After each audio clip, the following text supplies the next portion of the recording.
प्रेरितों के काम अध्याय 19। जब अपोल्लोस कुरिन्थियुस में था तो पौलुस ऊपर के सारे प्रदेश से होकर इफिसुस में आया। वहां कुछ चेलों को देखकर उनसे कहा, क्या तुमने विश्वास करते समय पवित्र आत्मा पाया? उन्होंने उससे कहा, हमने तो पवित्र आत्मा की चर्चा भी नहीं सुनी। उसने उनसे कहा, तो फिर तुमने किसका बपतिस्मा लिया? उन्होंने कहा, यूहन्ना का बपतिस्मा। पौलुस ने कहा, यूहन्ना ने यह कहकर मन फिराव का बपतिस्मा दिया कि जो मेरे बाद आने वाला है उस पर अर्थात यीशु पर विश्वास करना। यह सुनकर उन्होंने प्रभु यीशु के नाम में बपतिस्मा लिया। जब पौलुस ने उन पर हाथ रखे तो पवित्र आत्मा उन पर उतरा और वे भिन्न भिन्न भाषा बोलने और भविष्यवाणी करने लगे। ये सब लगभग 12 पुरुष थे। वे आराधनालय में जाकर 3 महीने तक निडर होकर बोलता रहा और परमेश्वर के राज्य के विषय में विवाद करता और समझाता रहा। परंतु जब कुछ लोगों ने कठोर होकर उसकी नहीं मानी, वरन लोगों के सामने इस मार्ग को बुरा कहने लगे, तो उसने उनको छोड़ दिया और चेलों को अलग कर लिया और प्रतिदिन तुरन्नुस की पाठशाला में वाद विवाद किया करता था। 2 वर्ष तक यही होता रहा, यहां तक कि आसिया के रहने वाले, क्या यहूदी क्या यूनानी, सब ने प्रभु का वचन सुन लिया। परमेश्वर पौलुस के हाथों से सामर्थ के अनोखे काम दिखाता था, यहां तक कि रूमाल और अंगोछे उसकी देह से स्पर्श कराकर बीमारों पर डालते थे और उनकी बीमारियां जाती रहती थीं और दुष्ट आत्माएं उनमें से निकल जाया करती थीं। परंतु कुछ यहूदी जो झाड़ा फूकी करते फिरते थे, ये करने लगे कि जिनमें दुष्ट आत्मा हो उन पर प्रभु यीशु का नाम ये कहकर फूकें, जिस यीशु का प्रचार पौलुस करता है, मैं तुम्हें उसी की शपथ देता हूं। और सिक्किवा नाम के एक यहूदी महायाजक के 7 पुत्र थे जो ऐसा ही करते थे। पर दुष्ट आत्मा ने उनको उत्तर दिया, यीशु को मैं जानती हूं और पौलुस को भी पहचानती हूं, परंतु तुम कौन हो?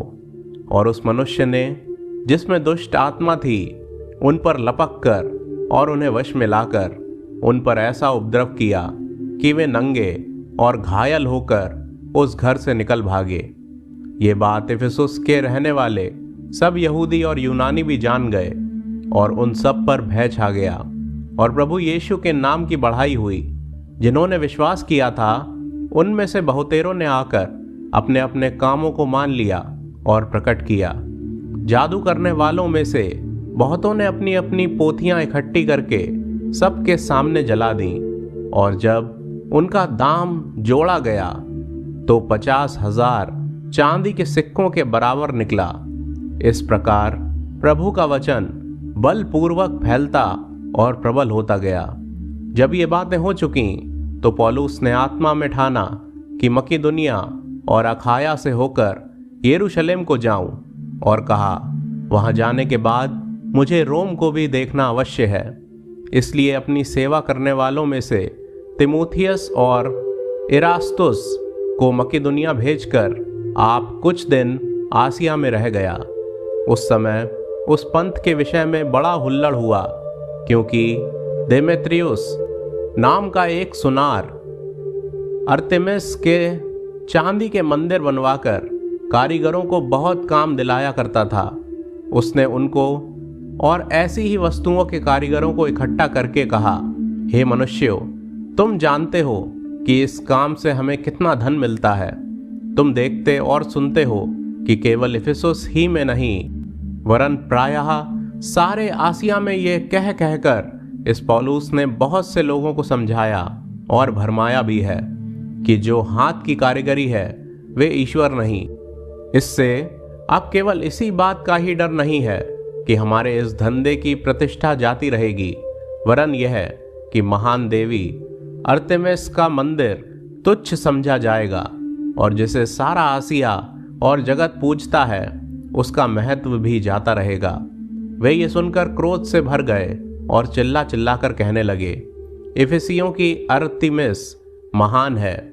और सारे नगर में बड़ा कोलाहल मच गया और लोगों ने मकेदुनिया वासी गयुस और अरिस्तर्खुस को, जो पौलुस के संगी यात्री थे, पकड़ लिया और एक साथ रंगशाला में दौड़ गए। जब पौलुस ने लोगों के पास भीतर जाना चाहा तो चेलों ने उसे जाने ना दिया। आसिया के हाकिमों में से भी उसके कई मित्रों ने उसके पास कहला भेजा और विनती की कि रंगशाला में जाकर जोखिम ना उठाना। वहां कोई कुछ चिल्लाता था और कोई कुछ, क्योंकि सभा में बड़ी गड़बड़ी हो रही थी और बहुत से लोग तो ये जानते भी नहीं थे कि हम किस लिए इकट्ठे हुए हैं। तब उन्होंने सिकंदर को, जिसे यहूदियों ने खड़ा किया था, भीड़ में से आगे बढ़ाया। सिकंदर हाथ से संकेत करके लोगों के सामने उत्तर देना चाहता था, परंतु जब उन्होंने जान लिया कि वह यहूदी है तो सब के सब एक शब्द से कोई 2 घंटे तक चिल्लाते रहे, इफिसियों की अरितेमिस महान है। तब नगर के मंत्री ने लोगों को शांत करके कहा, हे इफिसुस के लोगों, कौन नहीं जानता कि इफिसियों का नगर महान देवी अरितेमिस के मंदिर और ज्यूस की ओर से गिरी हुई मूर्ति का टहलुआ है। अतः जबकि इन बातों का खंडन ही नहीं हो सकता, तो उचित है कि तुम शांत रहो और बिना सोचे विचारे कुछ ना करो, क्योंकि तुम इन मनुष्यों को लाए हो जो ना मंदिर के लूटने वाले हैं और ना हमारी देवी के निंदक हैं। यदि देमेत्रियुस और उसके साथी कारीगरों को किसी से विवाद हो तो कचहरी खुली है और हाकिम भी हैं, वे एक दूसरे पर नालिश करें।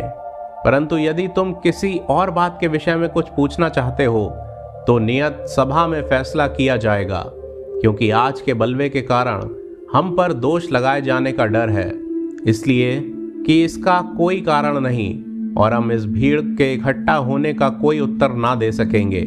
ये कहकर उसने सभा को विदा किया।